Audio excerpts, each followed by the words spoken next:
안녕하세요. 금요사건 파일 디바제시카입니다. 2019년 3월 16일 오후 5시 지구대에 한 남성의 신고가 접수됩니다. 부모님이 실종됐어요. 한 달 전에 함께 일본 여행 가신다는 메시지를 받았는데 아직까지도 돌아오지 않고 있어요. 그러니까 부모님이 실종된 시점이 벌써 한 달 전이라는 아들의 신고였는데 도대체 무슨 일이 벌어진 걸까요? 우선 이 부부에게는 아들 2명이 있습니다. 그렇게 여행을 떠나고 나서도 사실 부부가 둘째 아들 이 씨에게는 간간히 연락을 취했다고 해요. 근데 전화가 아닌 카톡으로요. 그래서 아들이 좀 이상하다 싶어서 몇 번이고 직접 통화를 시도했죠. 하지만 그때마다 어머니는 여기에 지금 내가 전화를 못 받는다, 다른 데 있다 하면서 전화를 핑계를 대고 받지 않아요. 시간이 좀 더 흘렀고 아니 이건 좀 아니지 않나 싶어서 아들이 결국 경기도 안양에 있는 부모님 아파트를 직접 찾아가게 됩니다. 근데 여기서도 수상한 정황이 포착됐죠. 띠띠띠띠 아무리 도어락 비밀번호를 눌러도 열리지 않는 겁니다. 그제야 아들이 깨달아요. 이거 비번 바뀌었는데? 아니 근데 갑자기 본가의 집 비밀번호 바꾸고 이걸 아들한테까지 얘기를 안 해줄 부모님이 아니거든요. 확실히 수상해요. 그래서 아들이 바로 경찰에 신고를 한 거고요.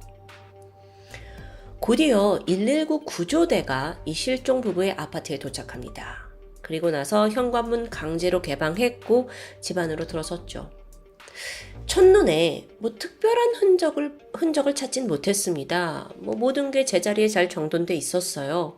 근데 딱 한 가지, 고약한 냄새가 코를 찔렀죠. 집안 곳곳을 수색한 결과 이 집 작은 방의 붙박이장 안에서 참혹한 광경이 목격됩니다. 여러 겹의 이불로 말려있는 어머니 A씨의 시신이었습니다. 이 시신이 손과 발을 포함해서 온 몸이 나일론 끈으로 결박되어 있었습니다. 또 눈과 입 역시 청테이프로 감겨 있었고요. 게다가 얼굴에는 검정 비닐봉지가 씌워져 있고 또 피해자 양손에는 수갑까지 채워져 있더라고요. 이 시신은 어느 정도 부패가 진행되어 있었습니다. 얼굴에 우열도 발견이 되었는데 다소 이상한 점이 하나 있어요. 바로 어머니 A씨의 하반신에 상처가 보였는데 허벅지와 다리에 칼로 찔려있는 자창이 유독 많은 겁니다. 아니 특히나 발목에 있는 아킬레스건까지 손상이 되어 있어요. 이게 좀 주목할 부분이었죠. 왜 그러냐면요. 보통 아킬레스건 손상은 생명과는 직접적인 연관이 없습니다. 근데 왜 이렇게 나 있지? 이건 일부러 피해자에게 어떤 고통을 주기 위한 행위였다고 판단될 수 있어요. 즉 A씨는 사망 직전까지 거의 고문에 가까운 끔찍한 고통을 겪었던 것으로 추정됐죠. 그렇다면 이건 단순한 강도 사건이라기보다 원한 관계에 있는 면식범에 의해 벌어질 가능성이 더 크게 보입니다. 자택에서 이렇게 어머니 시신을 찾았지만 아직 아버지의 행적은 오리무중입니다. 부부가 같이 변을 당했을 수도 있는데 집에 없는 거예요. 그런데 수사를 지속하던 도중 경찰이 둘째 아들 이 씨에게서 아주 중요한 정보를 듣게 되죠. 이 씨의 형, 그러니까 부부의 첫째 아들의 정체였는데요. 그는 바로 청담동 주식부자로 알려진 이희진 씨였습니다. 주식으로 큰 돈을 벌어들여서 유명세를 떨쳤다가 알고 보니까 200억 가까운 투자 사기를 친 혐의가 발각됐죠. 그 혐의 인정돼서 실제로 사건 당시 구치소에 수감 중이었고요. 그렇다면 경찰은 이 사건이 왠지 금전 문제와 연관이 있을 거라고 바로 짐작하게 됩니다.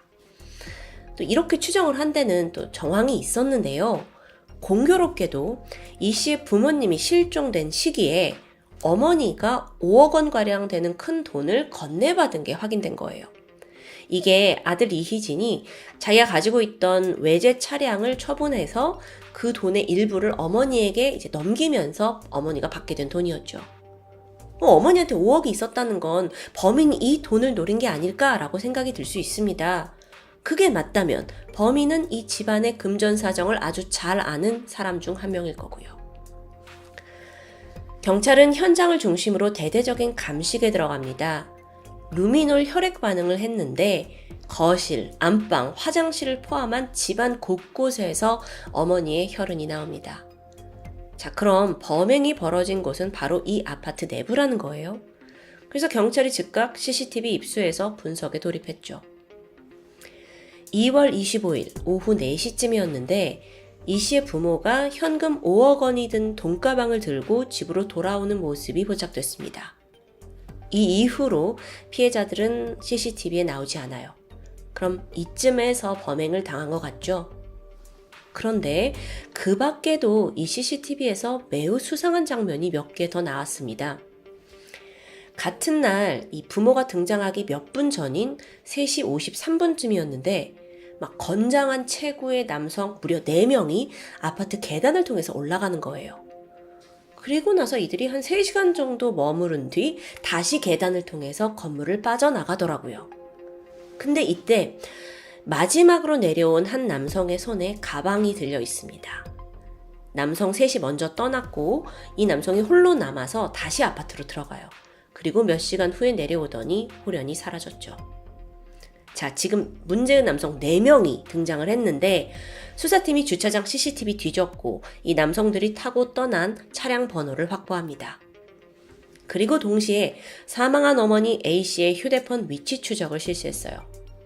앞서 둘째 아들이 어머니와 계속 카톡 메시지를 주고받았다고 했죠.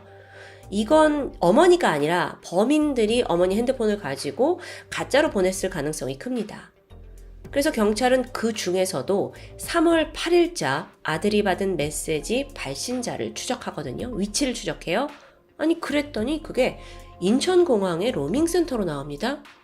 오케이, 3월 8일 인천공항 CCTV 추적이 필요하겠죠. 경찰이 공항 CCTV 전부 확보해서 범인들 차량과 동일한 차를 또 샅샅이 뒤지기 시작했어요.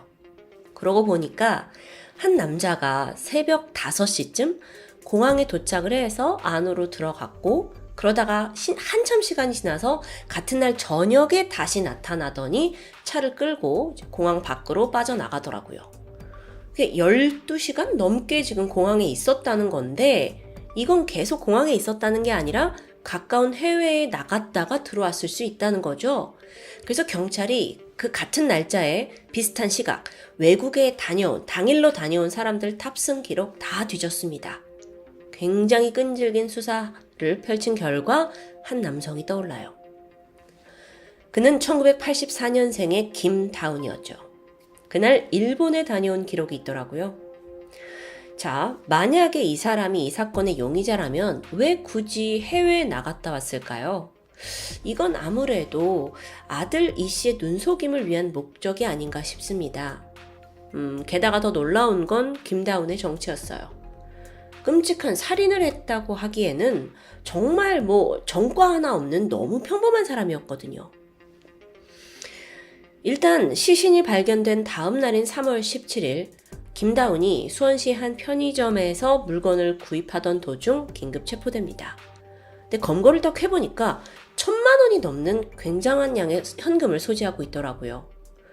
살인 용의자로 체포합니다 하고 수갑을 채웠는데 그는 별다른 저항을 하지 않았습니다. 하지만 그에겐 수상한 물건들이 있었죠.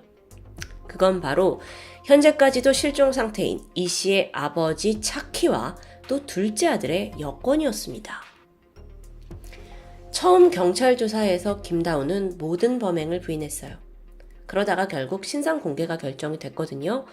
취재진 앞에 딱 모습을 드러냈는데 이때 김다운이 뭐라고 하냐면 너무나 죄송하고 제가 지은 죄는 달게 받겠습니다. 그래서 고개를 푹 숙여요. 근데 또 범행의 일부 혐의만 인정할 뿐 자기는 죽이지 않았다라는 주장을 반복합니다. 자, 이때까지만 해도 일단 경찰이 더 집중한 건 실종된 아버지, 지금 실종된 아버지 어딨냐는 거예요. 아버지를 B씨라고 할게요. 수사팀이 계속 캐물었죠. 그러자 김다운은 평택에 있는 한 창고에 B씨의 시신을 유기했다고 자백하게 돼요. 경찰이 달려가 봤더니 그 창고 안에 양문형 냉장고 안에서 B씨의 시신이 발견됩니다. 그 역시 어머니와 마찬가지로 아킬레스 부위가 심하게 훼손된 상태였습니다. 국과수 부검 결과 이들 부부의 사이는 질식사였습니다. 그러니까 이걸 해석해보면 살아있는 상태에서 허벅지, 다리 수차례 찔리고 아킬레스 부위까지 손상될 만큼 고문을 당한 거예요. 그리고 나서 이제 목졸림으로 사망한 거고요. 아버지의 경우는 머리 손상과 머리뼈 골절이 있었고요. 어머니는 얼굴과 목 부위에 강한 충격 또 압박 흔적이 나왔습니다. 일부에서는요, 부부의 안구가 적출되었다, 혀도 절단되었다, 이런 잔혹한 보도가 있었지만 이건 정확한 정보는 아니라고 합니다. 범인 김다우는 B 씨의 시신을 이삿짐인 것처럼 위장을 해서 이 집 밖으로 꺼내기 위해 냉장고 안에 넣어서 이삿짐 센터 불러서 옮겼다는 걸 자백합니다. 근데 살인만큼은 자기가 저지른 게 아니라는 거예요. 그건 그 나머지 주범 3명이 한 거라는 거죠. 자긴 그저 시신을 처리하고 뒷수습만 했다는 건데요. 자, 그 나머지 3명의 남성, 그들은 중국 국적의 조선족이었습니다. CCTV에 찍힌 그날 택시 타고 공항으로 이동을 했고 바로 중국에 있는 칭다오로 도주한 사실이 확인됐죠. 경찰 바로 인터폴에 수배 때렸어요. 자, 그럼 지금 진실을 알고 있는 건 어쨌든 김다운이에요. 한국에 있는 것도 김다운이고. 근데 조사를 하면 할수록 그가 말하는 주장들이 앞뒤가 맞지 않습니다. 그러니까 자기는 거의 심부름꾼이었다 라고 계속 말을 하는데 아니, 당신이 범행을 계획했잖아 라는 정황은 곳곳에서 포착이 됐거든요. 자, 이쯤에서 김다운이 도대체 피해자들과 어떤 접점이 있었는지 궁금해집니다. 먼저 김다운은 미국에서 유학을 하고 돌아온 이력이 있더라고요. 이때 여러 사업을 기획을 했지만 계속 실패했죠. 또 그 와중에 아내와 이혼까지 하면서 경제적인 빈곤에 시달렸고요. 결국 김다운은 빈털터리인 채 한국에 귀국합니다. 근데 이때 우연한 계기로 이희진의 아버지 B 씨를 소개받아요. 당시 이희진은 청담동 주식부자다 이런 유명세를 떨치던 때잖아요. 자, 그렇다면 혹시 이희진이 이제 200억 사기 혐의 이게 나오면서 거기에 이 사람이 손해를 보고 뭔가 보복 범죄를 저지른 건 아닐까라고 생각할 수 있죠? 네, 아니었습니다. 소름 돋게도 김다운의 범행은 이미 사건 1년 전부터 철저하게 계획되어 있었어요. 김다운이 아마도 이희진의 부모를 애초부터 접촉을 한 게 이희진의 부모였기 때문이었을 수도 있습니다. 청담동 주식부자가 아들이래. 아, 그래? 그럼 부모도 분명 현금 꽤 가진 게 있을 텐데 확신을 했어요.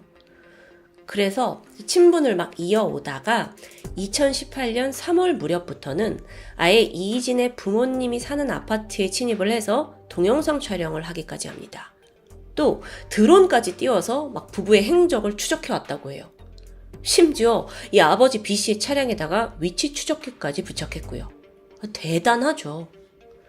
그렇게 약 1년 정도가 지난 2019년 2월 16일 김다운은 드디어 범행을 결심했고 근데 이게 혼자서는 좀 힘들다고 판단을 했어요. 그래서 경호원을 모집한다는 공고를 냈고 거기서 조선족 3명을 고용합니다. 구체적인 살인 계획을 세우기 시작했죠.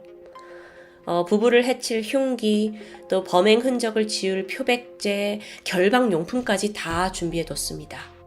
그러다 사건 당일인 2월 25일 이 4사람이 김다운의 차를 타고 이희진 부모의 집으로 향합니다. 먼저 아파트 건물에 잠입을 해서 부부가 돌아오기를 기다렸어요.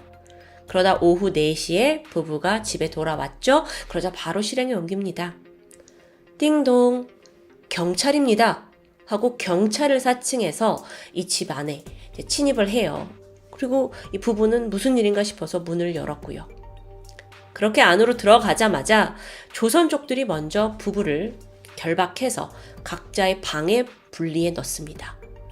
이후에 돈이 될 만한 게 뭐가 있느냐 정보를 캐묻기 시작했죠. 안 되니까 잔혹한 고문을 했고요. 그러다 부부를 끝내 살해한 겁니다. 근데 보니까 웬 떡이에요? 마침 부부가 이날 5억 원이 든 현금 가방을 가지고 집에 들어온 날이잖아요. 몇 분 전에 이걸 가지고 들어온 거예요. 너무 신이 나서 이 5억 원 일단 챙겼어요. 그리고 집 뒤져가지고 그 외에 현금과 귀중품도 챙겼죠. 범행 다 끝내고 김다운은 먼저 공범 셋을 현장에서 내보냈습니다. 그리고 자기는 다시 돌아와서 어머니 A씨의 시신은 장롱에 숨기고 B씨의 시신은 냉장고에 넣었어요. 계속 여기다 두면 안 될 거라고 생각했는지 다음날 이삿짐을 불러가지고 그 미리 임대해놓은 평택의 한 창고에다가 시신이 든 냉장고를 옮기게 됩니다. 근데 범행이 이게 끝이 아니에요. 부부에게서 그 뺏어온 5억 원이 든 현금 가방을 신나서 열어보는데 어라, 이 안에 서류 한 장이 발견됩니다. 그건 바로 고가의 자동차 매매 증서였어요. 이걸 딱 봤더니 이거 5억 원 말고도 더 있겠는데? 그럼 누구한테 돈이 있을까? 지금 부부는 죽었고 큰아들은 구치소에 있고 둘째 아들이구나. 둘째 아들 이씨한테 재산이 더 있으리라 확신했죠. 그래서 이때부터 어머니 핸드폰을 이용해서 아들 이씨와 계속해서 연락을 한 겁니다. 그러니까 어머니의 죽음을 단순하게 속이기 위해서라기보다는 뭐 그런 이유도 있었겠지만 계속적으로 둘째 아들한테 접근을 해서 또 돈을 뜯어낼 생각이었던 거예요. 뿐만 아니라 심부름 센터를 고용해서 저 둘째 아들 이씨를 납치해달라고도 부탁합니다. 아니, 이미 부부를 죽였는데도 정말 계속 이렇게 악랄하게 행동했다는 게 좀 무서워요. 근데 또 이 사람 전과도 없거든요. 끝이 없죠, 완전. 살인에 대한 욕망이. 그렇게 아들을 노리긴 했지만 그 사이에 부모님이 돌아오지 않고 뭔가 이상하다라는 걸 눈치챈 아들이 신고를 했고 결국 범행은 실패로 돌아갑니다. 조사를 받는 내내 범행을 부인하던 김다운. 그는 결국에는 자신이 이희진에 붙인 B씨와 2천만 원의 채무관계가 있다는 걸 털어놨습니다. 근데 결국 그 아버지가 이 2천만 원을 빌려갔는데 돌려주지 않아서 범행을 저지른 거라고 주장해요. 근데 이것도 거짓말이었어요. 아니 애초에 2천만 원을 빌려줬다는 증거가 없거든요. 당시 구속되어 있던 이희진에게도 이제 조사를 하게 되는데 김다운이라는 사람의 정체에 대해서는 전혀 모르고 있었죠. 아니 그럼 김다운의 진짜 범행 동기는 무엇이었을까요? 긴 조사 끝에 김다운은 그저 피해자들의 금품을 노리고 이 범행을 저지른 것으로 판단이 됐습니다. 해외 생활 실패하고 한국에 왔는데 별다른 수입 없죠. 이혼도 했죠. 그러다 우연히 청담동 주식부자였던 이희진의 부친을 알게 됩니다. 근데 이희진은 사실 2016년 9월에 이미 사기 혐의로 체포가 된 상황이었어요. 근데 들리는 소문에 저 이희진이가 아직 미환수된 재산이 한 1,000억 원에 가까운데 그게 아직 남아있다더라 라는 걸 접한 거예요. 물론 확인되지 않은 사실이었죠. 그러면 부모에게 그 돈이 갈 수 있겠다 생각을 하고 그 돈을 뺏겠다는 것으로 부모에게 접근한 것으로 추측됩니다. 그렇게 모든 행각이 드러난 김다운은 이후 강도살인, 사체유기, 강도음모 이 혐의로 재판에 넘겨졌어요. 1심에서 무기징역을 선고받았죠. 2명이나 살해하고 또 죄가 무거우니까요. 그렇게 이후에 항소를 거쳐서 2021년 10월 대법원에서까지 무기징역은 확정됩니다. 참고로 김다운이 고용했던 그 조선족 3명 공범들은요, 중국으로 도주한 후에 체포영장도 내려지고 인터폴 수배도 하고 있지만 아직까진 검거되지 않았다고 합니다.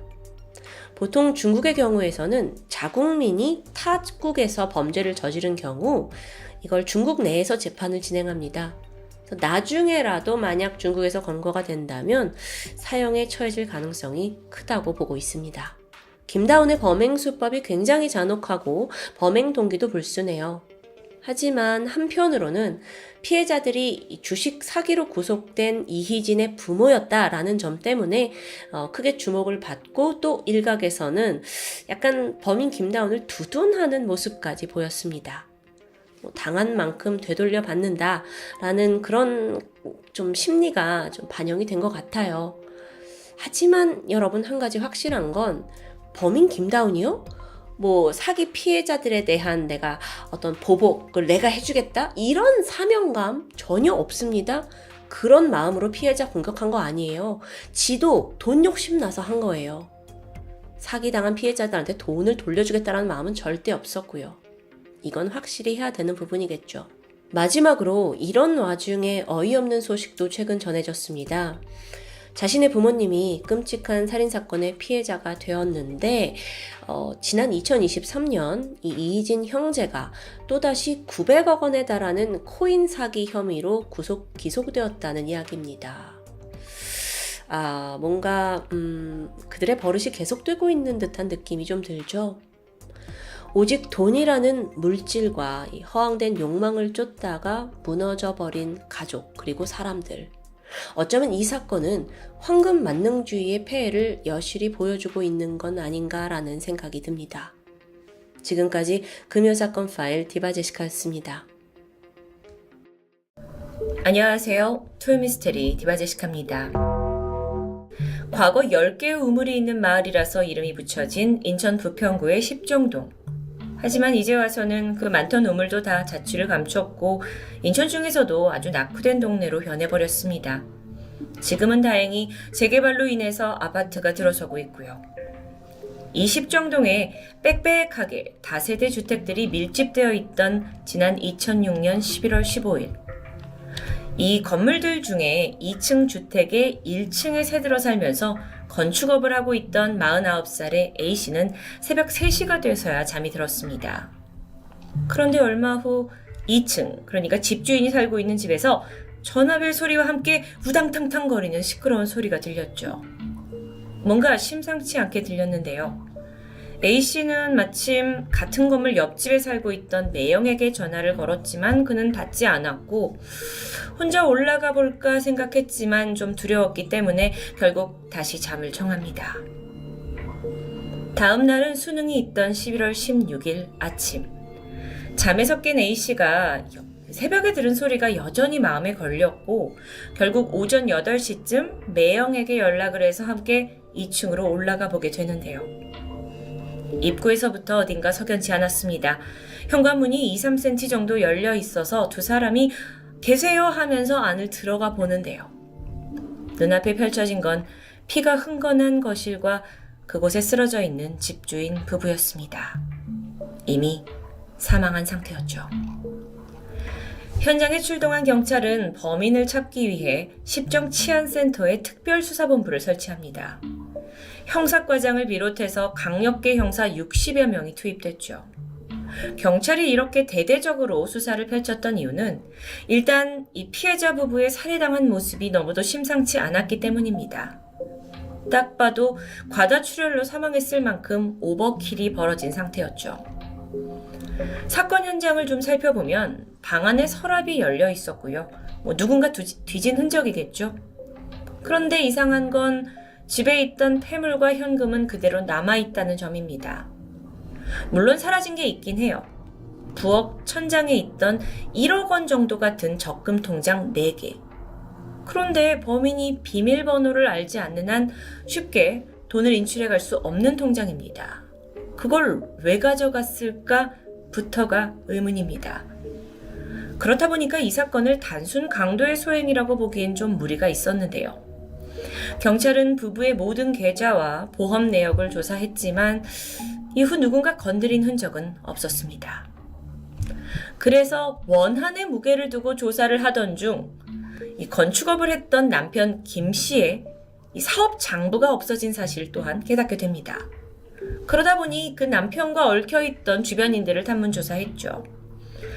그 와중에는 그에게 고용된 외국인 노동자들도 있었습니다. 만약 그들이 불법 체류자라면 평소 사장에 대한 원한을 품고 있었을 수도 있고 또 외국인이기 때문에 통장을 인출할 수 있다라는 걸 생각하지 못하고 가져갔을 수 있기 때문이죠. 하지만 이에 대한 용의점은 발견되지 않았습니다. 한편 사건 현장에서 2층 거실로 들어가려면 1층에 있는 공동 대문과 2층 현관문까지 최소 2개의 문을 지나야 한다는 사실. 그런데 범인은 담을 넘지 않은 듯 했고요. 현관문을 강제로 따고 온 흔적도 없습니다. 즉 그렇다면 피해자 부부가 범인에게 문을 열어줘서 들어왔다는 건데 일면식이 있는 사람으로 추정되는 부분이죠. 새벽 늦게 찾아온 범인. 그는 도대체 무엇을 원했던 걸까요? 시신 부검 결과 남편 김 씨는 목과 가슴에 8군데의 자상이 발견됐고 부인 임씨 또한 몸 전체에 37군데의 치명상을 입었습니다. 특히나 부인 임씨는 이불에 덮어 쓰여진 상태로 남편보다 더 무참한 공격을 당했다는 점이 있었는데 여기서 이상한 부분이 있죠.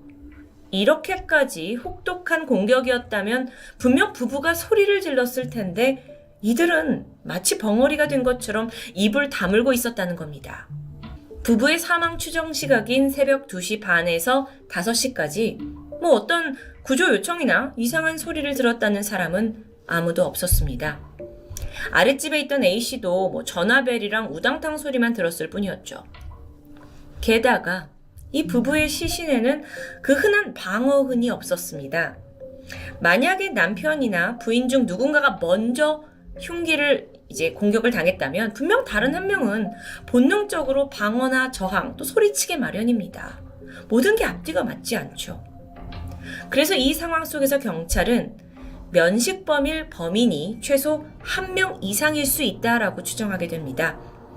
그렇게 소리도 못 지를 정도로 빠르게 제압했다면 공범이 있을 가능성도 배제할 수 없었던 거죠. 사건 현장에서 발견된 중요한 증거들도 있습니다. 피 묻은 일회용 비닐 비옷, 그리고 숨진 남편 김씨가 범인이 입고 있던 비옷을 잡아당겨서 손에 움켜쥐고 있던 찢어진 조각. 그날 사건 당일은 비나 눈이 오지 않았습니다. 그래서 범인은 분명 미리 피가 튀기는 걸 막기 위해 이 비옷을 입고 온 것으로 보이죠. 그 외에 남성의 것으로 추정되는 운동화의 족적도 피가 묻은 채 찍혀 있었고요. 지문이나 머리카락 그리고 흉기는 남기지 않았는데 사실 꽤 치밀하고 대담한 범죄를 저지른 것 같은데도 왜 우비와 족적은 그대로 남겨둔 것인지가 또 사건의 의문입니다. 이후 전문가들이 현장 재구성을 통해서 범인이 노린 것은 사실 부인 임씨였을 거라고 추정합니다. 범인이 아내를 살해하고 도주하려는 순간 안방에서 자고 있던 남편이 나왔고 어쩔 수 없이 김씨도 살해했다는 거죠. 그렇다면 부인 임씨는 평소에 어떤 사람이었을까요? 주민들은 이 부부에 대해서 넉넉하진 않지만 이웃들과 잘 어울리고 법 없이도 살 착한 사람들이다 라고 말합니다.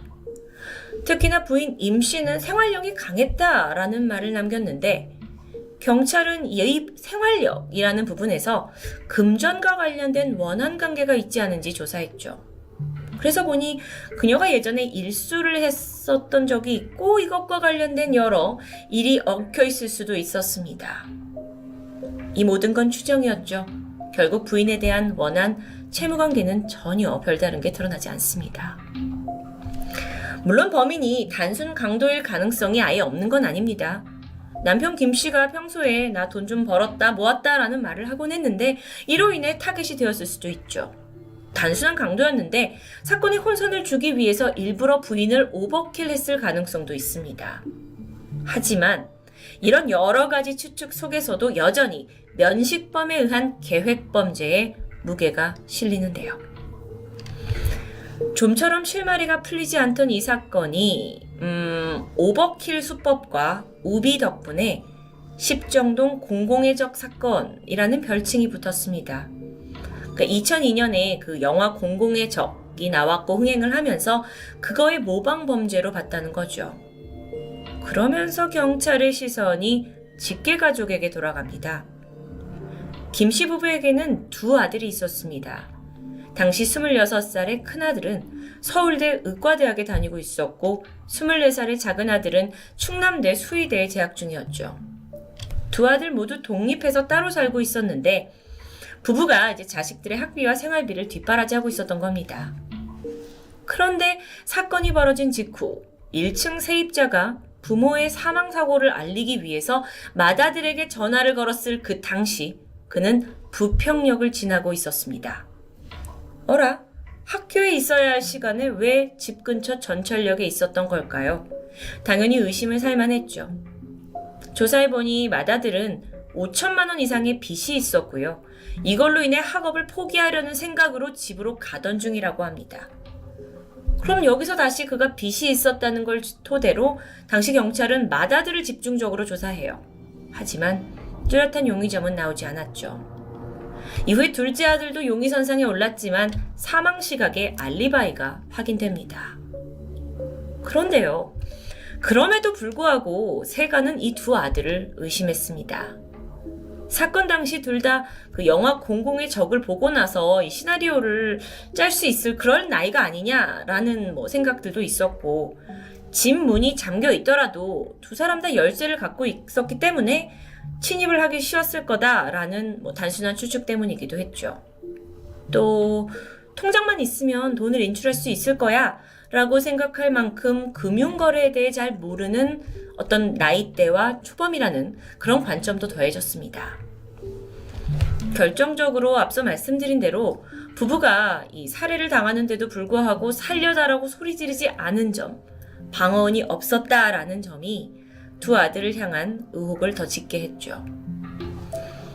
경찰은 사건 발생 후 약 한 달 동안 현장 주변에서 상주하다시피 하면서 수사에 매달렸습니다. 유일한 단서였던 우비.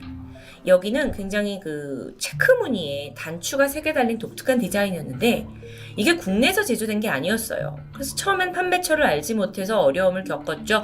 그러다 인천의 간석동 한 소매점에서 비슷한 우비가 판매됐다는 게 포착됐고 이후에 수사의 반전을 기대했지만 또다시 소득은 없었습니다.